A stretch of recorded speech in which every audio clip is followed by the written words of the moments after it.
Hi welcome back to another video. ಇಲ್ಲಿ ರಾತ್ರಿನೇ ನಾನು ಮೆಂತ್ಯ ನೀರು ಮತ್ತು ಚಿಯಾ ಸೀಡ್ಸ್ನ ನೆನೆಸ್ತಾ ಇದ್ದೀನಿ. ಯಾಕಂದರೆ ಮೆಂತ್ಯ ನೀರು ಕೂದಲಿಗೆ ತುಂಬಾ ಒಳ್ಳೆಯದು, ಯಾರಿಗೆ ಏರ್ ಫಾಲ್ ಆಗ್ತಿದೆ ಹಾಗೆ ಶುಗರ್ ಇರೋರಿಗೂ ತುಂಬ ಒಳ್ಳೆಯದು. ಚಿಯಾ ಸೀಡ್ಸು ವೆಯ್ಟ್ ಲಾಸ್ಗೆ ತುಂಬಾ ಹೆಲ್ಪ್ ಮಾಡುತ್ತೆ. ಸೊ ಹಾಗಾಗಿ ನಾನು ಚಿಯಾ ಸೀಡ್ಸ್ನ ಇಲ್ಲಿ ನೆನೆಸ್ಕೊತಾ ಇದ್ದೀನಿ. ಹಾಗೆಯೇ ಇಲ್ಲಿ ಹೆಸರು ಕಾಳನ್ನು ನೆನೆಸ್ಕೊತಾ ಇದ್ದೀನಿ ಬೆಳಗ್ಗೆ ಬ್ರೇಕ್ಫಾಸ್ಟಿಗೆ. ಇಲ್ಲಿ ಬೆಳಗ್ಗೆ ನಾನು ಬ್ರೇಕ್ಫಾಸ್ಟ್ ರೆಡಿ ಮಾಡ್ಕೊಳ್ಳೋಣ ಅಂತ ಎಲ್ಲದನ್ನು ರೆಡಿ ಮಾಡಿಕೊಂಡೆ. ಸೊ ರಾತ್ರಿ ನೆನೆಸಿಟ್ಟಿದ್ದಂತಹ ಹೆಸರು ಕಾಳನ್ನ ಮತ್ತು 3 ಹಸಿರು ಮೆಣಸಿನ್ಕಾಯಿ, ಸ್ವಲ್ಪ ಕೊತ್ತಂಬರಿ, ಸ್ವಲ್ಪ ಶುಂಠಿನ ಹಾಕೋತಾ ಇದ್ದೀನಿ ರುಬ್ಬೋದಕ್ಕೆ. ಸೊ ನೀಟಾಗಿ ಇದನ್ನು ರುಬ್ಕೋಬೇಕು. ದೋಸೆ ಬ್ಯಾಟರ್ ಅದಕ್ಕೆ ರುಬ್ಕೊಂಡ ನಂತರ ಇದಕ್ಕೆ ನಾನು ಸ್ವಲ್ಪ ಉಪ್ಪನ್ನ ಸೇರಿಸ್ತಾ ಇದ್ದೀನಿ. ಹೆಸರು ಕಾಳು ದೋಸೆ ತಿನ್ನೋದ್ರಿಂದ ತುಂಬಾ ಒಳ್ಳೆಯದು ಹೆಲ್ತಿಗೆ, ಹಾಗೆಯೇ ತುಂಬಾ ಪ್ರೋಟೀನ್ ಕೂಡ ಇರುತ್ತೆ. ಸೊ ವೆಯ್ಟ್ ಲಾಸ್ ಮಾಡೋರಿಗೆ ತುಂಬಾ ಹೆಲ್ಪ್ ಆಗುತ್ತೆ ಅಂತಲೇ ಹೇಳ್ಬೋದು. ಬರೀ ಅಕ್ಕಿ ದೋಸೆ ಈ ಥರದ್ದೇ ತಿಂದು ಬೇಜಾರಾಗಿರೋರಿಗೆ ಈ ಥರ ಒಂದು ಸಲ ಹೆಸರು ಕಾಳು ದೋಸೆ ಮಾಡ್ಕೊಂಡು ತಿಂದರೆ ತುಂಬಾ ಚೆನ್ನಾಗಿರುತ್ತೆ. ಇಲ್ಲಿ ನಾನು ರುಚಿಗೆ ತಕ್ಕಷ್ಟು ಉಪ್ಪನ್ನು ಸೇರಿಸ್ಕೊತಾ ಇದ್ದೀನಿ. ತುಂಬಾ ಸಾಫ್ಟಾಗಿ ಚೆನ್ನಾಗಿ ಬರುತ್ತೆ ದೋಸೆ. ಒಂದು ಸಲ ಟ್ರೈ ಮಾಡಿ. ನಿಮಗೆ ಇನ್ನೂ ಸ್ವಲ್ಪ ಕ್ರಿಸ್ಪಿಯಾಗಿ ಬೇಕಂದರೆ ಇದಕ್ಕೆ ಸ್ವಲ್ಪ ಅಕ್ಕಿ ನೆನೆಸಿ, ಇದ್ರ ಜೊತೆಗೆ ಅಕ್ಕಿ ನೆನೆಸಿ ನೀವು ಬ್ಯಾಟರ್ನ ಮಾಡ್ಕೊಳ್ಳೋದ್ರಿಂದ ಕ್ರಿಸ್ಪಿಯಾಗಿ ದೋಸೆ ಬರುತ್ತೆ. ಸೊ ಇಲ್ಲಿ ನಾನು ಚಟ್ನಿಗೆ ತೆಂಗಿನಕಾಯಿ ಚಟ್ನಿ ಮಾಡ್ಕೊಳ್ಳೋಣ ಅಂದ್ಕೊಂಡಿದ್ದೀನಿ. ತೆಂಗಿನಕಾಯಿ, ಹಸಿರು ಮೆಣಸಿನ್ಕಾಯಿ, ಬೆಳ್ಳುಳ್ಳಿ, ಶುಂಠಿ, ಪುದೀನ, ಕರಿಬೇವು, ಕೊತ್ತಂಬರಿನ ಇಟ್ಕೊಂಡಿದ್ದೀನಿ. ಇಲ್ಲಿ ನಾನು ಹಸಿರು ಮೆಣಸಿನ್ಕಾಯಿ, ಬೆಳ್ಳುಳ್ಳಿ ಮತ್ತು ಕರಿಬೇವನ್ನ ನಾನು ಫ್ರೈ ಮಾಡ್ಕೊತಾ ಇದ್ದೀನಿ. ಜೀರಿಗೆನ ನಾನು ಫ್ರೈ ಮಾಡ್ಕೊಡಲ್ಲ, ನನಗೆ ಫ್ರೈ ಮಾಡಿಕೊಂಡ್ರೆ ಇಷ್ಟ ಆಗಲ್ಲ. ಸೊ ಹಾಗಾಗಿ ನಾನು ಇಲ್ಲಿ ಫ್ರೈ ಮಾಡ್ಕೊತಾ ಇಲ್ಲ.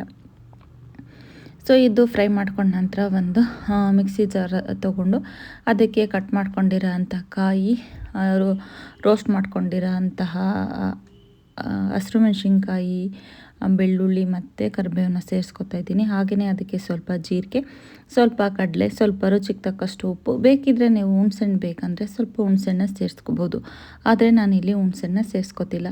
ಇದಾದ ನಂತರ ಇದಕ್ಕೆ ಬೇಕಾಗಿರೋ ಅಂಥ ಒಗ್ಗರಣೆ, ಸ್ವಲ್ಪ ಆಯಿಲು, ಸ್ವಲ್ಪ ಜೀರಿಗೆ, ಸ್ವಲ್ಪ ಸಾಸಿವೆ, ಸ್ವಲ್ಪ ಉದ್ದಿನಬೇಳೆ, ಸ್ವಲ್ಪ ಕರಿಬೇವು ಹಾಕಿ ಒಂದು ಒಗ್ಗರಣೆ ಮಾಡ್ಕೊಳ್ಳಿ. ಒಗ್ಗರಣೆ ಮಾಡಿಕೊಂಡು ಚಟ್ನಿನ ಸೈಡಲ್ಲಿ ಇಟ್ಕೊಂಡ್ರೆ ತುಂಬಾ ಚೆನ್ನಾಗಿರುತ್ತೆ, ತುಂಬಾ ದೋಸೆ ಜೊತೆಗೆ ಟೇಸ್ಟಿಯಾಗಿರುತ್ತೆ. ಹಾಗೆಯೇ ಈ ಕಡೆ ನಾನು ಒಂದು ಪ್ಯಾನ್ನ ಇಟ್ಕೊಂಡು ಅಲ್ಲಿ ನಾನು ದೋಸೆಗೆ ರೆಡಿ ಮಾಡ್ಕೊತಾ ಇದ್ದೀನಿ. ಇಲ್ಲಿ ಚಟ್ನಿ ಆಗಿದ ತಕ್ಷಣವೇ ಇಲ್ಲಿ ಪ್ಯಾನು ಕಾದಿರುತ್ತೆ.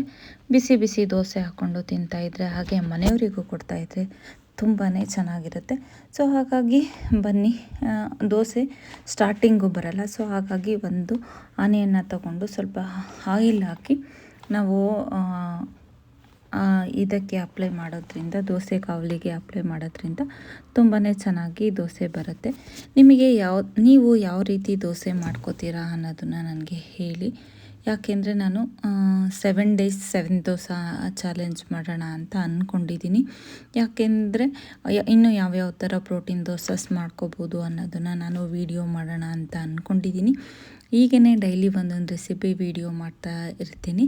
ಸೊ ನಿಮಗೆ ಈ ವಿಡಿಯೋ ನನಗೆ ಇಷ್ಟ ಆಗಿದ್ದರೆ ಮತ್ತು ನಿಮಗೆ ಯಾವ ರೆಸಿಪಿ ಬೇಕಂತ ಹೇಳಿದ್ರೆ ನಾನು ನೆಕ್ಸ್ಟು ಅದೇ ರೆಸಿಪಿನ ನಾನು ಮಾಡಿ ನಿಮಗೆ ತೋರಿಸ್ತೀನಿ.